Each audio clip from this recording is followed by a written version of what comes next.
For a very long time, Dayak political leaders in GPS, XBN preached the message that, quote, Dayaks are all united in GPS because only GPS can bring development and progress that our community is badly in need of, unquote. Ironically, after more than 50 years in GPS, Dayaks are still in dire need of development and progress. Are the Dayaks, and indeed Sarawakians, united or in fact divided by GPS? After nearly 60 years in Malaysia, why are over 15.5% of the total population in Sarawak still remain trapped as hardcore poor? And why is the majority of these hardcore poor happen to be the Dayaks living in the rural areas? If the Dayaks were united in GPS so as to enjoy development and progress, then why are there over 1 million hectares of NCR land still undeveloped? And yet, why are most of the territories for native subsistence hunting and forest produce gathering disappearing under GPS XBN in government? Why is it that the majority of Dayaks still do not have proper housing and decent employment after voting for the GPS Dayak leaders for so many years? Why are the Dayaks not given a fair share of government positions or a right to basic human needs such as electricity, clean water, proper roads, bridges and internet connection, healthcare, proper schools and other essential affordable government services, especially in the rural areas? The truth is that the Dayak people are not united but severely divided politically by GPS and suffering from the lack of development and progress among the poor majority. So who are responsible, and how did the Dayaks get to such a pathetic and disunited status in Sarawak, even though they are the majority race and living in a land of rich resources like oil and gas, mineral, marine products and hydropower? Let us go back in time and trace the history of how the Dayak leaders in GPS failed to lead the Dayak people in unity for a good government and a fair share of development and progress in Sarawak. Let us look at how the Dayak leaders cooperated with GPS leaders through infighting for personal gain at the expense of dividing the Dayaks into a minority race. Being the first Dayak-dominant political party in Sarawak, Sarawak National Party (SNAP) was formed on 10th April 1961 in Betong, paving the way for Ibans to participate in politics. J.S. Tinker was the chairman and Stephen Kalong Ningkan the first Secretary General. Stephen Kalong Ningkan became the first Chief Minister of the newly independent Sarawak on 22nd July 1963, appointed following his party's SNAP landslide victories in the 1963 Sarawak District Council elections. The second Dayak-dominant political party was Parti Pesaka Anak Sarawak, or Pesaka, formed in August 1962, catering mostly for the Ibans of Batang Rejang. Pesaka was initiated by Masam, Banyang, Chundi, Umpau, and later joined by Juga, Lawai, and Bangau. Soon enough, Kalong Ningkan was removed from the CM office on 23rd September 1966 by Tunku Abdul Rahman, first Prime Minister of Malaysia, under the emergency order, citing national security and stability problems as the excuse. In truth, Ningkan was removed because of his intention to amend the Sarawak Land Code to include new provisions to give titles to Dayaks NCR land, and also because he was opposed to the policies of changing English to Bahasa Melayu teaching medium and the adoption of a centralized education system controlled from Malaya. Ningkan was conveniently replaced by a relatively unknown Tawi Sli to pave the way for Rahman Yaakob, a Melanau who was an UMNO member, then joined PBB to take over the CM office in 1970. With Ningkan removed, a plan was set in motion to start the dividing of Dayaks Iban. Supported by UMNO, Rahman Yaakob embarked on a relentless pursuit to consolidate himself and the Malay Melanau leaders in gaining control politically by carrying out divide and rule activities among the Dayaks and the Chinese. As a result, the Malay Melanau political leaders became the ruling majority, even though they are the minority race in Sarawak. To reciprocate UMNO's support, Rahman Yaakob, then the Education Minister, proclaimed the use of Malay language to replace English as the teaching medium in schools starting from 1970. And in 1974-1975, in his capacity as Chief Minister, he illegally surrendered ownership of oil and gas in Sarawak to Petronas, controlled by UMNO. In 2012, GPS, XBN and its MPs agreed to and voted in favour of reducing Sarawak Sea territory from 12 nautical miles, 22 kilometres, to 3 nautical miles, 5.5 kilometres, measured from the shoreline without the approval of the Dun. The first Sarawak state election was held in 1969 and the results were as follows. As the alliance was unable to form a government on its own, Rahman Yaakob convinced SUPP to join the alliance at the expense of SCA to form an alliance coalition government with 27 seats. Armed with a law degree and being mentored by UMNO, Rahman soon realized that his alliance government was too dependent on SUPP, and so he embarked once again to carry out his divide and rule master plan. Step 1 of divide and rule. Rahman Yaakob successfully quote-unquote persuaded Pusaka, comprising Ibans from Batang Rejang, to quote-unquote merge with his Malay Melanau Muslim-based party, Parti Bumiputra Sarawak, to form a two-winged Parti Pusaka Bumiputra Bersatu (PBB) in 1973. Through this quote-unquote merger, the Malay Melanau wing had 15 Dun members, majority against 8 seats in the Iban wing in minority. With a total of 23 Dun members, PBB was enlarged and only needed 2 more seats to be in government.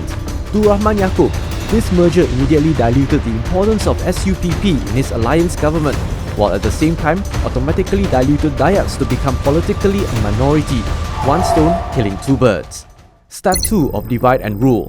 In 1973, the National Alliance was regrouped under Barisan Nasional (BN), and Sarawak Alliance Party subsequently joined BN in 1974. To further consolidate and strengthen his chief ministership and his Malay Melanau Muslim group, Rahman Yaakob scrupulously carried out Step 2 of his divide and rule plan after the 1974 Sarawak State General Election. In the second Sarawak General Election in 1974, BN, consisting of PBB and SUPP, won 36 seats, and the remaining 18 seats were won by SNAP, which consisted mostly of Dayak elected representatives.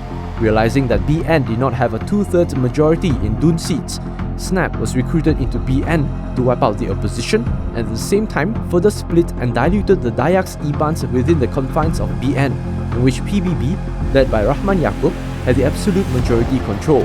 By now, the Dayaks or Ibans are totally divided under the dominance of the Malay Melanau Muslim groups. This time, it was one stone killing 3 birds. Final act of divide and rule. The final act of divide and rule among the Dayaks, the Chinese and the Malay Melanau was carried out under the chief ministership of Tun Rahman Yaakob. After convincing SUPP to join in 1969, Rahman Yaakob was able to convince SNAP to join him in BN X-Alliance after the 1974 Sarawak state election. By now, together with SUPP, SNAP and PBB, under the leadership of Rahman Yaakob in BN, the oil and gas rights and a big chunk of Sarawak sea territories were given to the federal government illegally in view that they were not consented to nor approved by the Dun. By design or otherwise, SNAP was further split into PBDS and SPDP. PBDS was then further split into PRS under James Masing. SNAP was killed off due to infighting and disunity among its leaders and members and eventually deregistered by the Registrar of Societies. To this day, the Dayaks continue to be divided and ruled, with many living in poverty among their leaders who are doing well. The final political act of divide and rule was to split the Chinese who were dissatisfied with GPS, XBN, being in government for their unfair practices and lack of check and balance. In 1978, under Rahman Yaakob, the Malayan Chinese dominated DAP, entered Sarawak and had since won an impressive number of Dun seats, thereby reducing SUPP's majority from its peak of 19 seats to a mere haul of its current 7 Dun seats.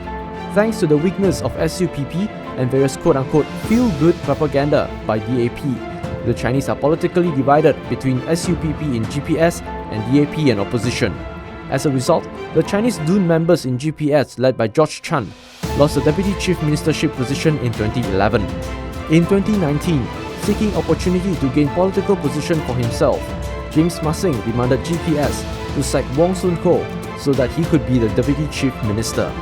With these, the Chinese Dun seats are, from the GPS perspective, perfectly divided among SUPP and PDP as minority in GPS, DAP and PSB in opposition. Hence, the Chinese are casted in the last of minorities and remain divided and continue to be treated unfairly. With SNAP and Pusaka out of the picture and replaced by Pusaka wing of PBB, PRS and PDP in the minorities, the Malay Melanau political leaders in PBB are controlling the majority under the Bumiputra wing, with the Dayaks and the Chinese divided and ruled. The Malay Melanau elites firmly controlled the political platform in Sarawak. But are the average majority Malay Melanau enjoying progress under GPS, XBN over the last 50 years?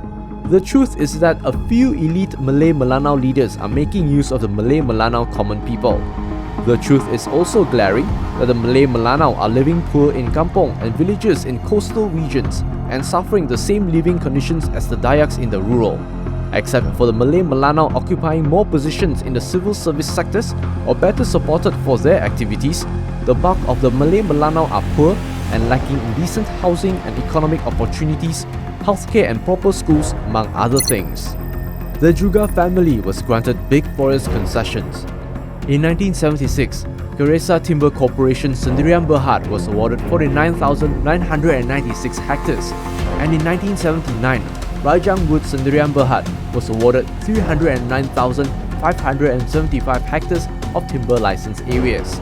Both Geresa Timber Corporation Sendirian Berhad and Rajang Wood Sendirian Berhad were owned by the Juga family. In addition, over 100,000 acres of agricultural land were also granted to the Juga family under Geresa Plantation Sendirian Berhad and Asia Plantations Sendirian Berhad. Today, the Juga family are billionaires, persons with net worth of 1,000 million ringgit or more, but the majority of poor Sarawakians are Dayaks.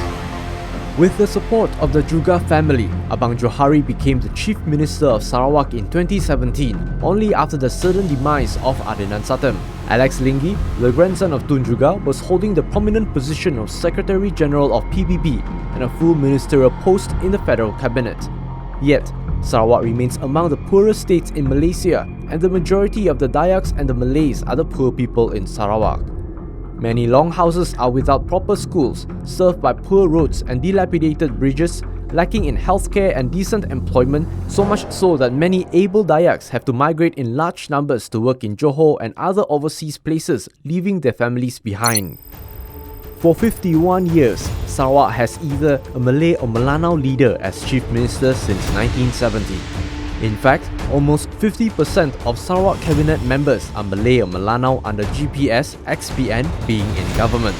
Abang Jo openly said that the Malay Melanau must be united. But for what? The majority of Malay Melanau remains among the poor people in Sarawak. Except for a few, many Malay Melanau living in the coastal and along the rivers are struggling to make a living, proper housing and decent employment. Perhaps we should ask those few rich leaders how they can help the majority of poor Malay or Melanau to improve their economic well-being and living standards. With over 50 years of broken promises and poor government by GPS, XBN, the peoples of Sarawak across all races are suffering from lack of development and progress.